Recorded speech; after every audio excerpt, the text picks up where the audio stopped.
প্রিয় ষষ্ঠ শ্রেণীর শিক্ষার্থীরা, RS 24 আওয়ার্স স্কুলের পক্ষ থেকে স্বাগত জানাচ্ছি ইতিহাস ও সামাজিক বিজ্ঞানের শিখন অভিজ্ঞতা ৩ ইতিহাস জানার উপায় এর প্রথম পর্বে পৃষ্ঠা ৩২ হতে।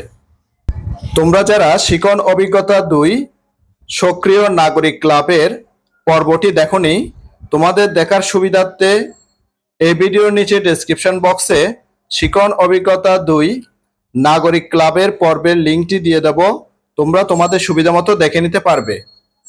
চলো এবার আজকের ক্লাসটিকে সামনের দিকে এগিয়ে নেওয়া যাক। ইতিহাস আসলে কি? ইতিহাস অনুসন্ধানে তোমাদেরকে স্বাগত জানাই। ইতিহাস খুবই আনন্দের পাঠ। ইতিহাস পাঠে মানুষের অতীত কর্মকাণ্ড জানা যায়। অতীত না জানলে মানুষের কোনো বর্তমান থাকে না। মানুষের ভবিষ্যৎ তার বর্তমানের উপর নির্ভর করে, আর এই বর্তমান গড়ে ওঠে অতীতে মানুষের অর্জিত নানান অভিজ্ঞতার উপর। ইতিহাস তাই খুবই গুরুত্বপূর্ণ। পৃথিবীতে তোমাদের দাদা দাদি নানা নানি ছাড়াও অনেক অনেক বছর আগে ছিলেন তাদেরও পূর্বসূরীরা। এই যে হাজার হাজার বছর ধরে পূর্বসূরীরা এই পৃথিবীতে ছিলেন, তাদের নানান কাজকর্ম বা জীবনধারার ধারাবাহিক বর্ণনা যখন তোমরা নির্ভরযোগ্য উৎস ও প্রমাণের আলোকে যৌক্তিক ও বিজ্ঞানসম্মতভাবে জানা ও বোঝার চেষ্টা করবে, তখনই তা ইতিহাস হয়ে উঠবে। মানুষ লক্ষ বছর ধরে কিভাবে পৃথিবীর বুকে নিজেদের অস্তিত্ব টিকিয়ে রেখেছে, কৃষি ও নগর বিপ্লব ঘটিয়েছে, সমাজ ভাষা সমাজ সংস্কৃতি ধর্ম উদ্ভাবন করেছে, রাজ্য রাষ্ট্র নির্মাণ করে বর্তমানে এসে পৌঁছেছে, তা ইতিহাস পাঠেই জানা যায়। চলো এবার আরো সামনের দিকে আগাই। ইতিহাস পাঠ ষষ্ঠ শ্রেণীতে ইতিহাসের বেশ কয়েকটি মজার পাঠ তোমাদের জন্য অপেক্ষা করছে। নিজেকে জানার জন্য, নিজের পরিবার সমাজ দেশ আর মানুষকে জানা ও বোঝার জন্য ইতিহাসের এই পাঠগুলো তোমাদেরকে সাহায্য করবে। ইতিহাস জানবো কেমন করে? চলো এবার আরো সামনের দিকে আগাই। শ্রেণীকক্ষে প্রবেশ করেছেন খুশি আপা। শিক্ষার্থীদের উদ্দেশ্যে বললেন, তোমাদের একটা গল্প বলি। গ্রামের মাঠে একদল ছেলে মেয়ে ক্রিকেট খেলছিল। মাঠের পাশেই একটা জঙ্গল। মাইকেলের বলে সাকিব এমন জোরে ছক্কা মারল যে বল জঙ্গলে হারিয়ে গেল। সালমা গেল জঙ্গলে বল খুঁজতে। দেরি দেখে অন্যরাও ঢুকে পড়ল। তারা বল খুঁজছে, বলটা তো আর পাওয়া যাচ্ছে না। গহীন অরণ্য। এদিকে বিকাল গড়িয়ে সন্ধ্যা নামছে, আলো কম। হঠাৎ দূর থেকে ভেসে এলো রেনুর চিৎকার, সবাই জলদি এগিয়ে এসো, এখানে বড় একটা ডিবি আর পুরানো দালান বাড়ি দেখা যাচ্ছে। বলটা মনে হয় এখানেই হারিয়েছে। মাইকেল আর সাকিব বলল, চলো সবাই ওখানে গিয়ে বলটা খুঁজি। তখন শাতিল ও রাব্বি বলল, ওখানে কে না কে থাকে জানি না, যদি আমাদের মারে আটকে রেখে দে। রেনুর সাহস দেখে মনীষা এগিয়ে গেল। বাকিরাও পৌঁছে গেল ডিবিটার সামনে। রেনু ততক্ষণে ওই ভাঙা দালানের মধ্যে ঢুকে পড়েছে। বাকিরাও একে একে প্রবেশ করলো। ভাঙা দালানের একটা ঘরে ওরা খুঁজে পেল কয়েকটা ভাঙা চেয়ার, একটা ভাঙা টেবিল আর ছড়ানো ছিটানো পুরনো কিছু কাগজপত্র। ভাঙা টেবিলটার এক কোণে কয়েকটা অপরিচিত মুদ্রা। পাশের ঘরে ঢুকে তারা দেখতে পেল একটা মাটির কলসি, মাটির পাত্রের কতগুলো ভাঙা টুকরো, কয়েকটা টেরাকোটা বা পোড়ামাটির ফলক, আর ঘরটির এক কোণে কতগুলো তালপাতা যার উপর অচেনা ভাষার লেখা। লেখাগুলো ওরা পড়ার চেষ্টা করলো। আমরা তাদের সেই ছবিটা কিন্তু এখানে দেখতে পাচ্ছি। তোমরাও নিশ্চয় প্রিয় শিক্ষার্থীরা খুব ভালো করে দেখে নাও। চলো এবার আমরা আরো সামনের দিকে আগাই।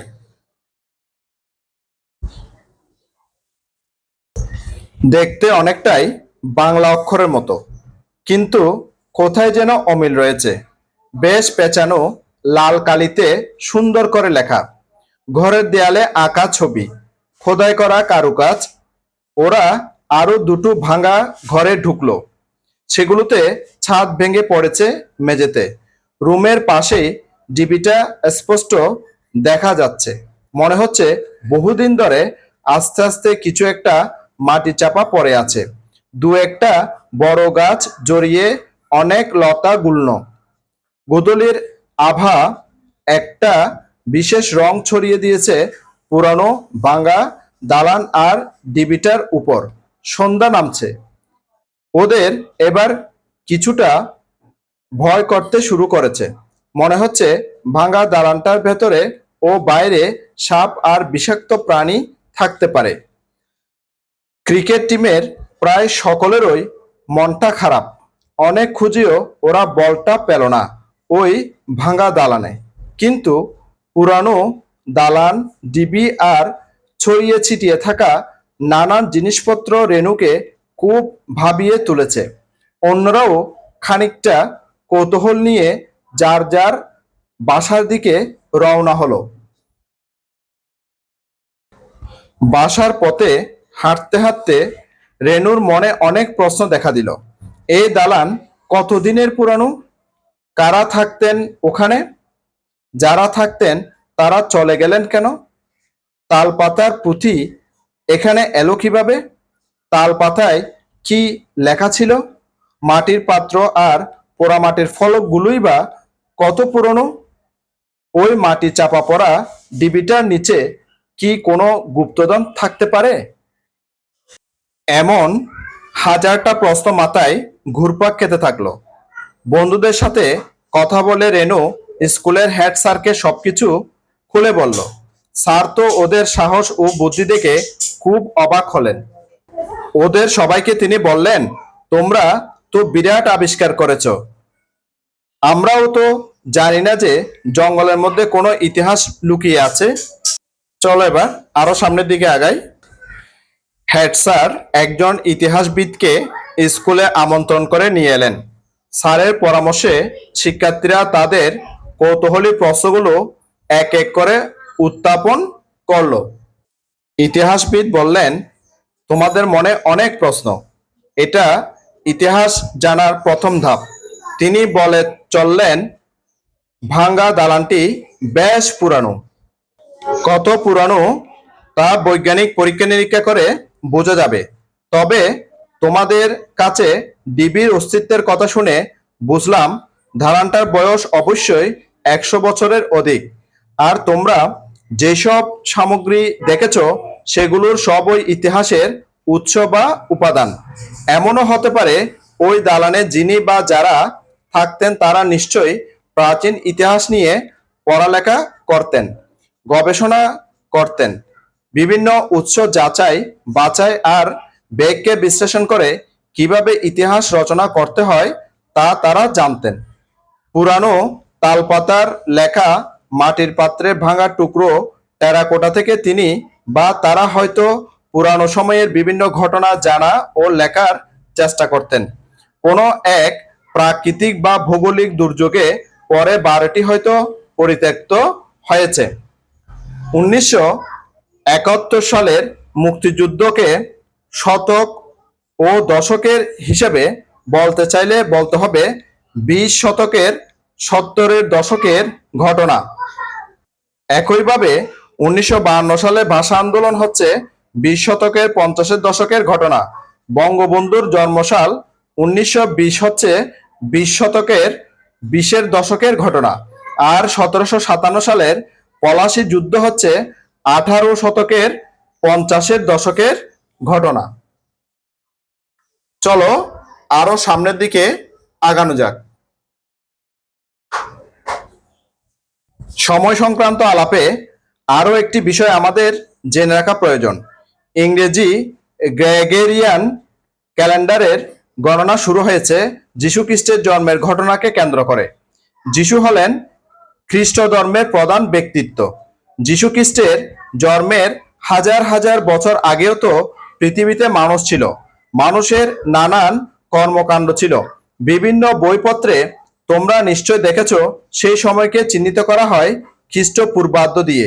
তাহলে তোমরা বুঝলে ইতিহাসে কোনো খ্রিস্টাব্দ আর খ্রিস্টপূর্বাব্দ শব্দ দুটো ব্যবহার করা হয়। বাংলা কিংবা বাংলাদেশ নামে পরিচিত হবার আগেও এই ভূমির অন্য অনেক নাম ছিল। বঙ্গ, পুন্ড্র, রাঢ়, গৌড়, সমতট, হরিকেল নামেও ভিন্ন ভিন্ন সময়ে এর ভিন্ন ভিন্ন পরিচিতি গড়ে উঠেছিল। নানান সময়ে নানান নামে পরিচিত হলেও বাংলা নামে ভূখণ্ডটি রয়েছে বিভিন্ন অভিন্ন কিছু ভৌগোলিক বৈশিষ্ট্য ও সুনির্দিষ্ট প্রাকৃতিক সীমাবেষ্টনী। ভৌগোলিকভাবে একটি সুনির্দিষ্ট সীমার মধ্যে বসবাসের কারণে এখানকার মানুষের মধ্যে তৈরি হয়েছে একটি অভিন্ন সাংস্কৃতিক এবং ঐতিহাসিক বন্ধন, আর এ স্থান পেয়েছে একটি অঞ্চল হিসেবে স্বীকৃতি। এবার ইতিহাস জানা কেন দরকার? অনেকে তোমাদেরকে বলতে পারেন অতীতের কথা ভুলে যাও, ইতিহাস জেনে কোনো লাভ নেই, ইতিহাস জেনে টাকা পয়সা পাওয়া যায় না। কিন্তু তারা ভুল বলেন। ইতিহাস জানা যে কোনো মানুষের জন্য খুবই প্রয়োজন। চলো একটা উদাহরণের মাধ্যমে বিষয়টি বুঝতে চেষ্টা করি। পরের পৃষ্ঠায় যাওয়া যাক। পরের পৃষ্ঠায় দেখো এবার, আমাদের পাড়া বা মহল্লা বা গ্রামের ইতিহাস খুঁজি। আমরা প্রত্যেকেই কোনো না কোনো পাড়া, মহল্লা বা গ্রামে বসবাস করি। এগুলোর প্রতিটি রয়েছে নিজস্ব ইতিহাস। চলো আমাদের নিজ নিজ পাড়া, মহল্লা বা গ্রামের ইতিহাস জানার চেষ্টা করি। এজন্য আমরা পাড়া, মহল্লা বা গ্রামের বয়স্ক ব্যক্তিদের কাছে প্রশ্ন করে তথ্য সংগ্রহ করব। আমরা 5 থেকে 6 জনের দল গঠন করি। লক্ষ্য রাখব যেন দলের সবাই একই পাড়া, মহল্লা বা গ্রামের হয়। প্রতি দল কিছু প্রশ্ন তৈরি করবে পাড়া, মহল্লা অথবা গ্রামের ইতিহাস জানার জন্য। তারা দলগতভাবে 4 থেকে 5 জন বয়স্ক ব্যক্তি নির্ধারণ করবে যারা তাদের প্রশ্নের উত্তর দিতে পারবেন। উত্তরদাতার কাছ থেকে তথ্য সংগ্রহ করার পূর্বে আমাদের কিছু বিষয় অবশ্যই খেয়াল রাখতে হবে। প্রথমে অবশ্যই আমাদেরকে উত্তরদাতার কাছ থেকে অনুমতি নেওয়া। প্রথমে আমাদেরকে কি করতে হবে? উত্তরদাতার কাছ থেকে অবশ্যই অনুমতি নিতে হবে। 1, কতক্ষণ সময় লাগতে পারে তা উত্তরদাতাকে জানাতে হবে।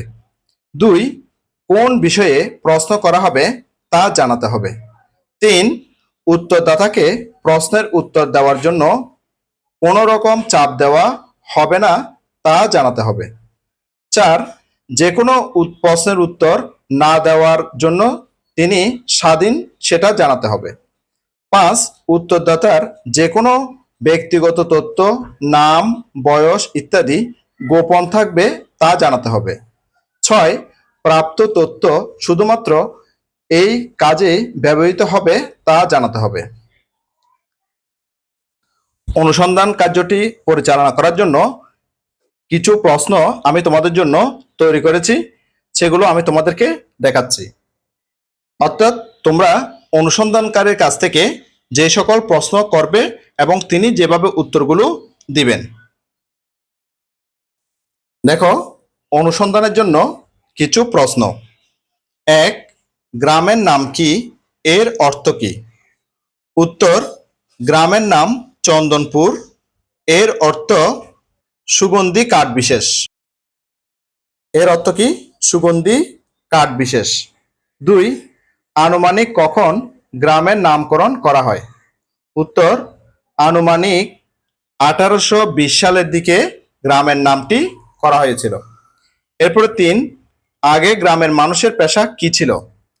উত্তর, কৃষিকাজ। এরপরে 4 নম্বর প্রশ্ন, গ্রামের ঐতিহাসিক মূল্যবান ঘটনা কি? 1971 সালের 8ই ডিসেম্বর স্বাধীনতা লাভ করে। অর্থাৎ 1971 সালে 8ই ডিসেম্বর গ্রামটি স্বাধীন হয়। এরপর 5 নাম্বার, গ্রামের ঐতিহাসিক নিদর্শন কি? উত্তর 300 বছরের পুরাতন রাজবাড়ি। এই গ্রামের প্রাচীনতম যে নিদর্শন হচ্ছে বা ঐতিহাসিক নিদর্শন হচ্ছে যে 300 বছরের পুরাতন রাজবাড়ি। 6 নাম্বার, রাজবাড়িতে কি কি আছে? উত্তর রাজবাড়ির ভিতরে রয়েছে একটি সিংহদ্বার তথা পাহাড় চৌকি, শান বাঁধানো পুকুর, ঠাকুর মন্দির, নাট্য মন্দির, রাজা রানীর ব্যবহৃত বিভিন্ন মূল্যবান জিনিসপত্র। এরপরে রাজবাড়ির কোনো বংশধর কি এখনো আছে? উত্তর হ্যাঁ আছে, রাজবাড়ির বংশধর এখনো বেঁচে আছে। এরপরে 8 নাম্বার, আমাদের গ্রাম আর কিসের জন্য বিখ্যাত ছিল? উত্তর বিখ্যাত মসৃণ কাপড়, এরপর হচ্ছে যে মোরগ লড়াই ও মিষ্টির জন্য বিখ্যাত ছিল। এটা একটা কাল্পনিকভাবে আমি তৈরি করে দিয়েছি তোমাদের জন্য। এবার তোমরা তোমাদের গ্রাম সম্পর্কে তোমরা আরো অনেক বিস্তারিত প্রশ্ন জিজ্ঞেস করতে পারো, যে তোমাদের গ্রামে কেউ মুক্তিযুদ্ধ অংশগ্রহণ করেছিল কিনা এরকম প্রশ্ন করতে পারো। হ্যাঁ, তারপরে হচ্ছে যে মুক্তিযুদ্ধে গ্রামে কেউ কি শহীদ হয়েছে কিনা বা শহীদ আছে কিনা সেটাও তোমরা জিজ্ঞেস করতে পারো। আগেকার দিনে গ্রামের মধ্যে মানুষ কিভাবে যাতায়াত করত সে সম্পর্কেও জিজ্ঞেস করতে পারো। আগে গ্রামের মধ্যে যে মানুষ কিভাবে চাষাবাদ করত সেই সম্পর্কেও জিজ্ঞেস করতে পারো। গ্রামের মধ্যে কোনো বিখ্যাত খেলোয়াড় ছিল কিনা, থাকলে ওনার নাম কি, হ্যাঁ তিনি কি খেলা খেলতেন, এগুলো জিজ্ঞেস করতে পারো। গ্রামে কোনো বিশিষ্ট সাহিত্যিক ছিল কিনা সেটাও জিজ্ঞেস করতে পারো। পুরাকালে কোনো জমিদার ছিল কিনা, অর্থাৎ কোন জমিদার এই গ্রামটাকে শাসন করত ওই জমিদারের নাম জিজ্ঞেস করতে পারো। এভাবে তোমরা তোমাদের গ্রামের ইতিহাস জেনে নিতে পারো। চলো এবার আমরা বইয়ের দিকে যাই। কোনো মানুষ যদি তার ও তার মতো অন্যান্য মানুষ আর প্রকৃতির ইতিহাস না জানেন, তাহলে বর্তমানে সেই মানুষের বা মানুষদের কোনো নিজস্ব পরিচয় থাকবে না। আমাদের দেশ, জাতি ও মানুষের অতীত স্মৃতি জানা দরকার। মানুষের যদি স্মৃতি না থাকে তাহলে সেই মানুষের বেঁচে থাকা অসম্পূর্ণ হয়ে যায়। ইতিহাস কোনো একটি নির্দিষ্ট ভূখণ্ডে বসবাসকারী সকল মানুষের সমষ্টিগত স্মৃতির যৌক্তিক ও বিজ্ঞানসম্মত বর্ণনা। মনে রাখবে, ইতিহাস আমাদের সকলের সম্মিলিত স্মৃতিকে খুঁজে বের করে। আমরা অতীতে যদি কোনো ভুল করে থাকি, কোনো খারাপ কাজ করে থাকি, তা জানলে ভবিষ্যতে সেই ভুল বা খারাপ কাজ করা থেকে বিরত থাকতে পারি।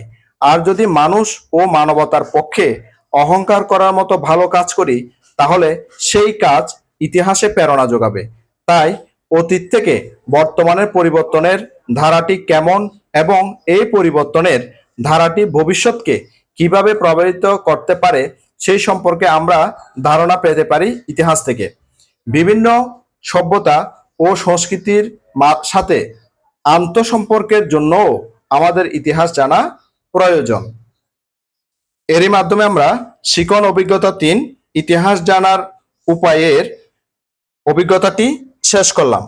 আশা করছি আজকের ক্লাসটি তোমাদের অনেক অনেক চমৎকার লেগেছে।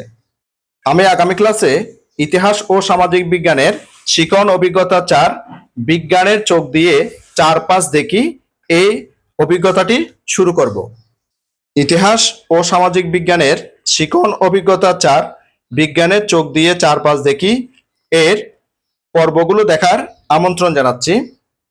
সাথে সাথে ইতিহাস ও সামাজিক বিজ্ঞানের অন্যান্য ক্লাসগুলো দেখারও অনুরোধ জানাচ্ছি এবং ইতিহাস ও সামাজিক বিজ্ঞান ছাড়াও অন্যান্য বিষয়ের ক্লাসগুলো দেখারও অনুরোধ জানাচ্ছি। ইতিমধ্যে তোমরা যারা আমার চ্যানেলটি সাবস্ক্রাইব করে আমার ক্লাসগুলো নিয়মিত দেখতেছো, তোমাদেরকে আমার অন্তরের অন্তঃস্থল থেকে অসংখ্য অসংখ্য ধন্যবাদ। আর যারা সবেমাত্র আজকে প্রথমবার আমার ক্লাসটি দেখলা, তোমাদের প্রতি অনুরোধ রইল তোমরা আমার চ্যানেলটি সাবস্ক্রাইব করে পাশের নোটিফিকেশন অল করে বেল বাটনটিকে বাজিয়ে দাও এবং তোমার বন্ধুদের সাথে, আত্মীয় স্বজনের সাথে ক্লাসগুলো বেশি বেশি শেয়ার করো, যাতে করে তারাও তোমার মতো দেখে উপকৃত হয়। ইতিহাস ও সামাজিক বিজ্ঞানের শিকন অভিজ্ঞতা 4, বিজ্ঞানের চোখ দিয়ে চারপাশ দেখিয়ে এর প্রথম পর্বটি দেখার আমন্ত্রণ জানিয়ে আজকের ক্লাসটি থেকে এখানে বিদায় নিচ্ছি। সবাই ভালো থাকবা, সুস্থ থাকবা, অবশ্যই নিরাপদে থাকবা। সবাইকে ধন্যবাদ।